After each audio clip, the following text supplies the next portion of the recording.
술은 조절하는 게 아닙니다. 단숨에 끊는 겁니다. 술은 우울증하고 굉장히 밀접한 연관이 있습니다. 다음 사연 보겠습니다. 술을 많이 마시게 되어서 걱정입니다. 정신건강의학과에서 항우울제와 함께 술에 대한 갈망을 줄이는 약도 처방받아 먹고 있는데 처음에만 약간 도움이 되다가 술이 많이 안 넘어가고 주량도 주름. 이제는 크게 약의 효력은 느껴지지 않네요. 일상생활에는 크게 지장이 없지만 혼자 마시며 마음을 달래는 일은 없었으면 합니다. 어떤 노력을 기울이면 음주의 빈도와 양을 줄이는 데 도움이 될까요? 이 부분의 경우는 이런 도심, 서울 시내에서 흔하게 볼 수 있는 환자분들이고요. 알코올 중독까지는 아니지만 항갈망제라 그래서 술이 덜 당기는 약도 쓰고는 있는데 술이 조절이 잘 안 된다 이런 고민을 얘기를 하셨어요. 근데 이거는 제가 좀 강하게 말씀을 좀 드려야 될 것 같아요. 술은 조절하는 게 아닙니다. 단숨에 끊는 겁니다.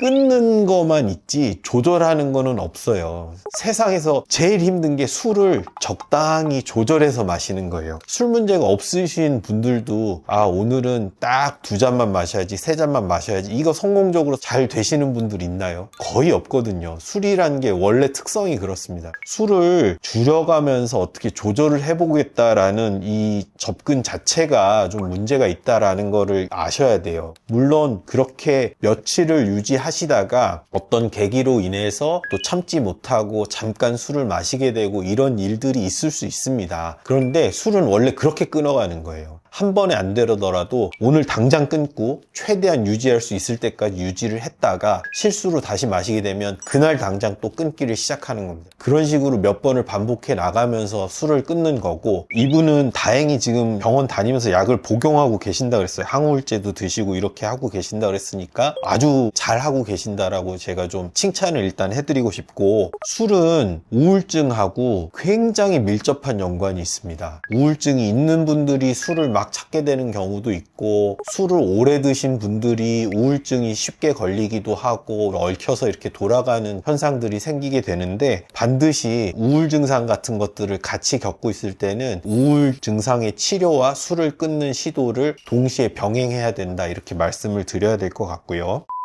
또 한 가지 중요한 포인트는 뭐냐면, 이분은 지금 술을 어떻게 조절할지, 술을 어떻게 덜 마실지 여기에 지금 초점을 맞추고 계시거든요. 뭐라고 표현하셨냐면, 혼자 마시며 마음을 달래는 일은 없었으면 합니다, 이렇게 표현하셨거든요. 내가 뭔가 마음이 힘든 일이 자꾸 있는데 마음을 달래는 욕구에서 술을 찾게 되는 거예요. 지금 그런 현상이 벌어지고 있는 거거든요, 반복적으로. 그렇다라고 한다면 술을 끊는 시도 와 함께 지금 내 마음을 달래야 하는 상황이 뭔지, 뭐가 내 마음을 힘들게 만들고 있는 건지를 명확히 해야 돼요. 연애 문제일 수도 있고, 가족 문제일 수도 있고, 경제적인 상황일 수도 있고, 직업 문제일 수도 있고, 미래에 대한 걱정일 수도 있고, 여러 가지 문제들이 있을 수가 있는데, 그 중에 어떤 것들이 나를 힘들게 하고 현실적으로 내 마음을 좀 무겁게 만들고 있는지 명확하게 파악을 해야 돼요. 그런 현실을 개선시키기 위해서 내가 혹시라도 뭔가 할 수 있는 일이 없는지 이거를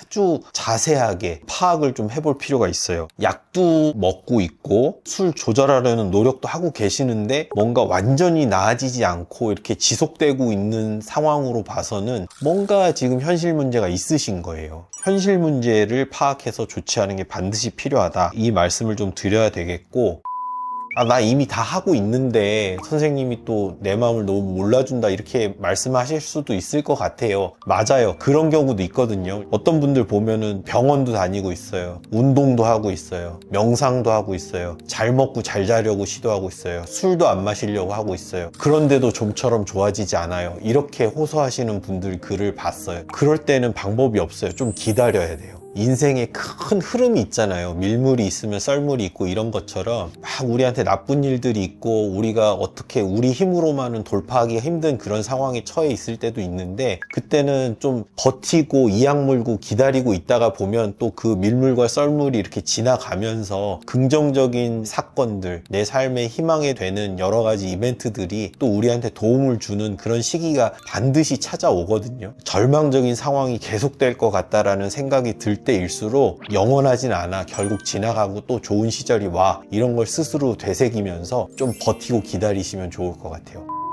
이분도 너무너무 노력하고 계신 거 다 눈에 보이고 하는데도 좀처럼 나아지지 않고 있는 경우 있거든요. 조금만 기다리자, 버티자. 제 말씀을 꼭 기억하시고 현실 문제를 찾아서 해결하는 노력과 함께 조금 버티고 기다리시는 그런 마음의 자세도 유지하시면 좋을 것 같습니다.